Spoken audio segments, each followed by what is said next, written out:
Bonsoir à tous. J'espère que vous allez bien, que pour le moment vous passez un bon moment. Moi aujourd'hui, je vais vous raconter mon histoire. Ça va vraiment être mes témoignages, comment j'ai réussi pour mon premier quart de siècle à arriver jusqu'ici et comment j'ai vécu toute cette partie. Alors pour commencer depuis le début, j'ai commencé le judo à l'âge de 4 ans. Donc c'était pas vraiment de ma volonté puisqu'on est un peu jeune à cette époque-là. C'est plus, mes parents qui ont voulu mon petit frère et moi nous mettre, à un sport de combat. C'était de base, le karaté, mais je viens d'un petit village, donc il y a pas énormément de clubs de sport, donc ça a commencé par le judo, temporairement et puis au final, j'y suis restée. C'est vrai qu'au début, c'était pas forcément quelque chose qui était, une vocation. J'étais une jeune fille assez calme, alors je suis toujours d'ailleurs, timide et très introvertie et c'est vrai que c'est un petit peu aux antipodes de ce qu'on pense d'un sport de combat. Au début, c'était vraiment, pour pratiquer un sport, c'était vraiment pour se dépenser et c'est vrai que parallèlement à l'école, j'étais un peu pas très à ma place, très timide toujours et je voyais pas vraiment ce que l'avenir pouvait me réserver, par la suite. Si on continue dans la chronologie, en grandissant, c'est vrai que, vers l'âge de mes 14 ans, un peu avant, c'était assez compliqué pour moi parce que le judo, c'est vrai qu'on a toujours l'impression que c'est un sport masculin, et en plus venant d'un endroit qui n'est pas très peuplé, il y avait plus d'hommes que de femmes, dans mon club et c'était un petit peu, à ce moment-là, une période de doute qui était, compliquée. J'aimais le judo mais j'y trouvais pas forcément mon compte, si je peux dire ça comme ça et surtout que je trouvais un petit peu injuste le fait que je puisse, j'avais l'impression de ne pas pouvoir profiter de ma jeunesse. De ma jeunesse, il y avait beaucoup de sacrifices. Alors j'aime pas trop ce mot parce que pour moi c'est plus des choix, mais à ce moment-là, c'est vrai que, mes parents me poussaient pour que je continue, vraiment ce sport et j'avais l'impression à ce moment-là que c'était plus des sacrifices. Aujourd'hui, je n'emploierais pas ce mot, mais c'est vrai que c'était compliqué. Alors aujourd'hui, je me dis que c'était vraiment pas des choses vraiment importantes, les anniversaires, les soirées, avec les amis. C'est vrai qu'à cette époque-là, on se dit que c'est pas forcément, c'est un petit peu injuste de pas pouvoir, profiter de tout ça, mais aujourd'hui, je me dis que c'était, futile par rapport à tout ce que j'ai pu vivre, aujourd'hui et donc il y a une période où j'ai voulu arrêter. J'ai voulu arrêter, c'était une période, assez courte, mais c'est vrai qu'à ce moment-là, mes parents m'ont poussée. On m'a poussée et c'est vrai que mes parents ont été toujours, très présents dans si je puis dire ce oui, le sport dans le judo, ils ont toujours été présents, m'ont toujours poussée pour que je puisse, continuer et aller au bout. Alors quel bout? J'avoue que même aujourd'hui, je ne sais pas, mais que vraiment que je construise quelque chose, avec tout ça et c'est vrai que c'était compliqué, je comprenais pas. Moi, je me suis dit: «Oui, mais je me sens un petit peu je vois pas trop je voyais pas vraiment de réel intérêt». J'étais pas forcément forte en compétition. C'était à l'entraînement, c'était toujours un peu redondant et c'est vrai que j'étais un peu, je comprenais pas et à l'époque, il y avait, le père d'un ami d'un collègue, d'un judoka avec qui je m'entraînais qui m'a dit qu'il fallait que j'arrive à trouver des objectifs, à tout ça. Peut-être que ça m'aiderait, que ça mettrait un petit peu de peps et que ça me permettrait de trouver une voie vraiment dans ce domaine et donc je me suis dit: «D'accord, je me fixe des objectifs, je continue» et mon premier objectif, ça a été d'obtenir ma ceinture noire.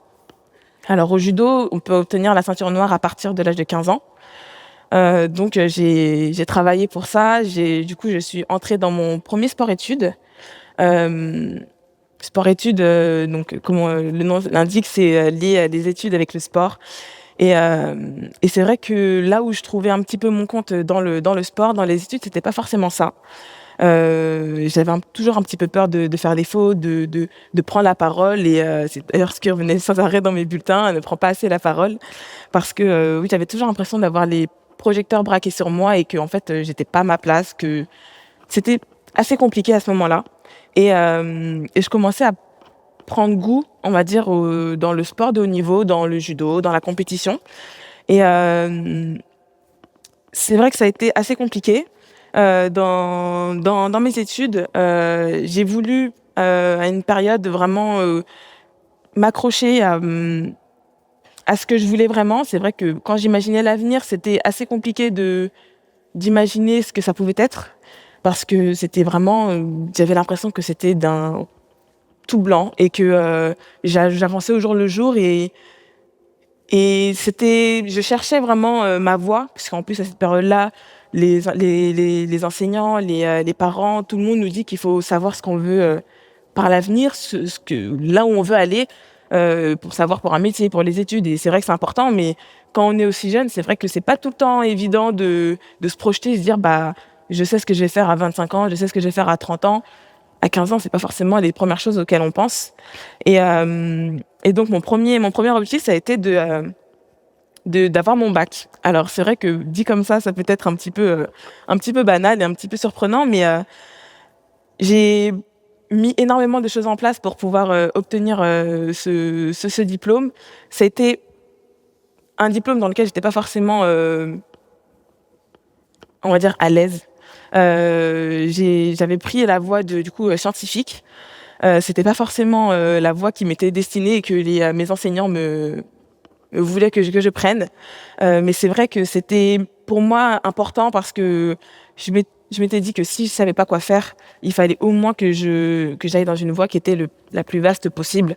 Et alors, bien sûr, c'est pas forcément vrai aujourd'hui, mais pour moi, c'était ce qui était le plus logique à ce moment-là. Donc je me suis engagée dans cette voie-là et je suis allée jusqu'au bout. Ça a été long, ça a été très long, mais j'ai allé jusqu'au bout et j'ai réussi à l'obtenir. Ça a été pour moi une belle réussite parce que beaucoup de personnes ne croyaient pas en ça et ça a été une des premières choses qui m'ont prouvé que j'étais capable avec de la volonté, avec de la détermination. C'était pas forcément.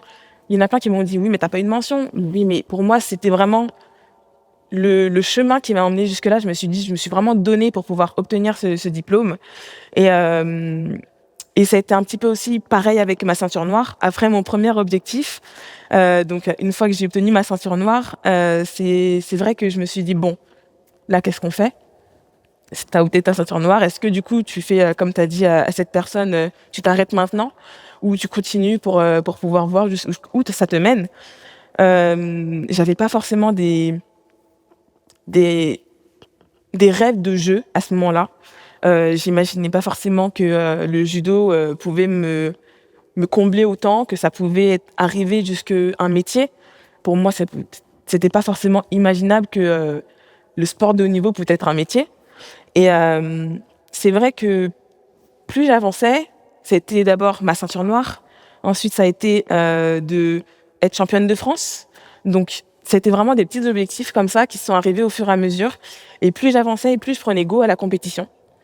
Et pour moi, c'était d'accord. Aujourd'hui, j'ai 17 ans et je me dis que pour réussir, il faut que, bien sûr, je sois championne olympique. Pour moi, c'était le Saint Graal. C'était ce que tout sportif qui ont des disciplines dans les jeux rêvaient. Et c'était vraiment, pour moi, c'était ce que les gens me disaient en plus, parce que c'était un peu effet miroir. Les gens me rapportaient que ah bah tu dois être contente, tu dois vouloir faire les jeux, ça doit être vraiment le Saint Graal. Alors, je dirais pas que ça l'est pas du tout, bien sûr. Quand on imagine les jeux, moi je vous avoue que c'est quelque chose qui me porte énormément à cœur. C'est quelque chose que j'ai envie d'être championne olympique. Et mais en même temps, je me dis que est-ce que la médaille d'or, est-ce que cette couleur d'or, c'est vraiment ce qui amène à la réussite? Est-ce que c'est vraiment ce qui nous prouve que on a réussi notre carrière? Aujourd'hui, je dirais que non. Je dirais que non. Pourquoi? Parce que plus j'avançais dans le temps et alors j'ai gagné des compétitions, mais très souvent j'ai fait deuxième, troisième, pied du podium, cinquième. Donc c'est vrai que au début, c'était frustrant pour moi parce que je me disais que j'ai envie de réussir et j'avais sans arrêt ce mot à la bouche, j'ai envie de réussir, j'ai envie de gagner, j'ai envie de vraiment d'être première. Et j'en oubliais tout ce qui était à côté, toutes ces choses que je vivais, cette expérience, ces personnes que je rencontrais. mes parents, qui, je pense, ne se disent pas: «Ma fille, elle a réussi, elle a gagné une compétition». Ils se disent que non, c'est tout un chemin et hem et à cette période-là, c'est vrai que j'avais un petit peu des œillères et que moi, pour moi, c'était l'or. Alors, c'est toujours le cas, mais dans le sens où, je me dis que c'est aujourd'hui, pour moi, réussir, c'est trouver le bonheur dans ce qu'on aime faire et pour moi, je trouvais le bonheur, bien sûr, dans l'or, dans les médailles d'or, dans le fait de gagner des compétitions importantes, mais c'était aussi, surtout, le fait d'aller à l'entraînement tous les jours avec les personnes avec qui je partageais ce quotidien. C'était, le fait de ne pas vouloir forcément, me lever, parce que c'est pas forcément, toujours, agréable de se lever un matin à 7 heures pour pouvoir aller faire du sport. Mais je me disais qu'il fallait que je le fasse parce que c'était ce qui allait m'amener à des choses encore plus belles. C'était de voyager quasiment tous les mois pour pouvoir, aller en compétition, mais du coup découvrir aussi d'autres cultures, d'autres pays, d'autres personnes et c'est vrai que tout ça, ça a été amené à quelque chose qui s'est construit au fur et à mesure, dont je me rendais pas forcément compte, et c'est vraiment arrivé tardivement le jour où je me suis dit: «Bah, en fait, tu cherches un métier pour plus tard, mais aujourd'hui, en fait, ce que tu fais, c'est déjà ton métier. C'est déjà qui tu es, c'est déjà ce que tu aimes faire» et oui, c'est, du coup ma passion. Forcément, aujourd'hui, je pense qu'il faut être assez passionné pour pouvoir faire quelque chose comme ça et faire souffrir son corps autant et mais je me dis qu'en fait, ça en vaut le coup. Ça en vaut le coup, pourquoi? Parce que je vis des expériences incroyables. Hem, c'est des choses qui, à long terme, en fait, me resteront toute ma vie et je me dis qu'en fait, c'est pendant longtemps, j'ai pensé qu'il fallait que tout ça, ça mène à un but et en fait, non, le but, c'est justement, c'est ce chemin, c'est vraiment tout ça qui nous emmène à un jour me dire, aujourd'hui d'ailleurs, que je me dis que oui, tout ça en valait la peine. C'est un chemin, un monde en fait dans lequel, les sportifs en général on est un petit peu dans un monde à part. C'est vrai que c'est, assez spécial parce qu'on est, très vite, confronté à des émotions, des comment on appelle ça? Des bousculés où on est un peu bousculé dans notre vie de tous les jours, parce que c'est pas forcément quelque chose de commun, de pousser son corps à la limite sans arrêt et d'être vraiment sans arrêt, oui, de trouver en fait de nouvelles perspectives, de nouveaux choix. Faut tout sans arrêt essayer d'avancer, pour progresser et pour moi, c'était vraiment quelque chose qui était important. J'ai trouvé ce bonheur-là dans la compétition et je pense, sincèrement que si je n'avais pas fait de compétition, ça n'aurait vraiment pas été la même chose pour moi. Parce qu'aller sans à l'entraînement tous les jours, sans avoir de but précis, c'est vrai que c'est assez compliqué.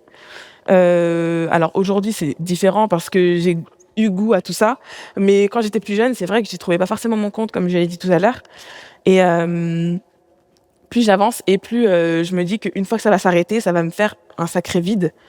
Donc je pense forcément à l'après et comment faire pour, continuer de aller vers cette recherche de la réussite de ce bonheur dans ma vie et en fait, plutôt que de me mettre la pression, je me dis qu'il faut que j'aille vers quelque chose qui me rend heureuse, tout simplement.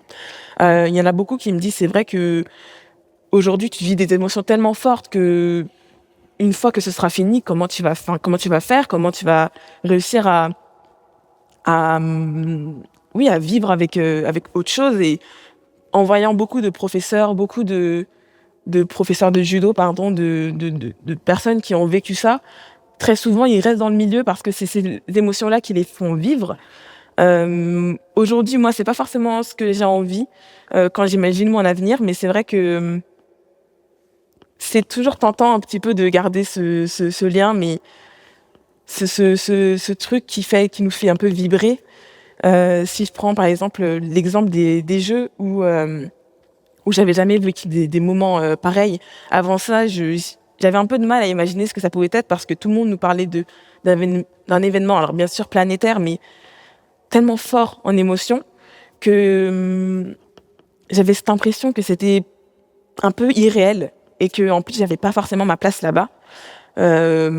C'était tellement on en parlait tellement comme quelque chose qui était vraiment au-dessus de tout, que je me suis dit: «Mais oh, mais l'après, ça va être quoi? Ça va être comment? Est-ce que derrière, va falloir que du coup je reparte sur une olympiade? Est-ce que je vais réussir à gérer en fait toute cette pression, toute cette oui, tout ce qu'on nous met sur les épaules à ce moment-là?» et hem et c'est vrai que ça a été assez compliqué dans mon cas. Ça a été compliqué parce que même si on nous prépare, le fait, que ça arrive directement, enfin que ça arrive juste après, on n'est pas forcément prêt. Dans le sens où, vraiment c'était, tellement grand, tellement on a déjà donné tellement de vraiment de puissance à cette compétition que quand on arrive juste après, on se dit: «Ouf, bon, tu as atteint». Alors pour ma part, j'ai été médaille d'argent, mais, en individuel, on a fait l'or et je me suis dit: «Bon, maintenant que, tu as ces 2 médailles olympiques, qu'est-ce que tu vas faire?» Tu as réussi à toucher ce que beaucoup de sportifs veulent toucher. Tu as été, sur, des podiums que beaucoup de sportifs veulent. Heu, Beaucoup de sportifs diront que j'ai réussi à ce moment-là, mais, après, qu'est-ce qui va se passer? Ça a été compliqué de me dire qu'il fallait que je reparte directement sur, une olympiade parce que je me suis rendu compte que oui, à ce moment-là, je peux dire que j'étais dans un bonheur intense. Mais derrière, il faut repartir pour continuer, pour que ce bonheur-là, en fait, continue. Il y en a beaucoup de sportifs qui arrêtent après des émotions et des compétitions pareilles parce que c'est tellement prenant que, ils finissent par, en fait, ne pas supporter, ne pas pouvoir, garder cette pression, supporter cette pression et continuer dans tout ça et ils préfèrent, tout simplement faire tasser tout ça. Mais, c'est vrai que moi, je me suis dit: «Il faut que je lâche pas, faut pas que je lâche» parce que c'est ce qui me fait vibrer aujourd'hui, c'est ce qui me donne envie de continuer, c'est ce qui me rend vivante, c'est ce qui me fait, vraiment me sentir bien et vraiment je me dis que tout ce que je vis au quotidien, tout ce que je partage avec les gens quand je vais, dans des écoles et que je vois des jeunes qui me posent des questions, qui sont vraiment, très, interrogés sur, comment, la vie, d'un sportif, se construit. Tout ce qui, est lié à la compétition, tout ce qui est lié à tout ça, c'est vrai que, je me dis que ça peut être utile à certaines personnes et leur permettre aussi eux, comme moi à l'époque, de trouver une voie peut-être, dans un sport bien sûr, mais, même dans la vie en général. J'aime bien faire le parallèle avec tout ça, avec dans la vie, dans le travail, dans vraiment dans l'école, où vraiment je me dis qu'il faut c'est sacrifice plutôt, moi je parle plus de choix, mais c'est vrai que ces choix-là ont un but, mais ce but n'a pas forcément de fin.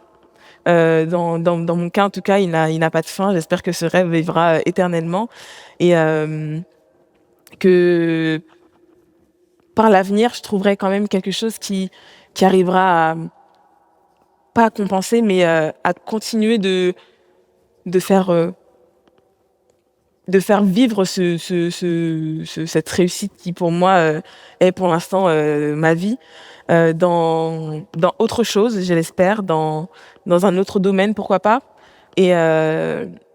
et que oui, ces personnes-là qui écouteront en tout cas à ce moment-là, qui goûteront vraiment à cette, sensation de plénitude quand on fait quelque chose que l'on aime, bah, qu'ils auront cette sensation comme moi de pouvoir, d'avoir réussi, une grande partie, en tout cas pour le moment de leur vie et si je peux continuer en tout cas, sur, comment réussir à vivre après la suite avec, excusez-moi, j'ai perdu le fil. Hem, faut que je retrouve. S Comment vivre, ensuite, dans une vie d'après, pourquoi pas.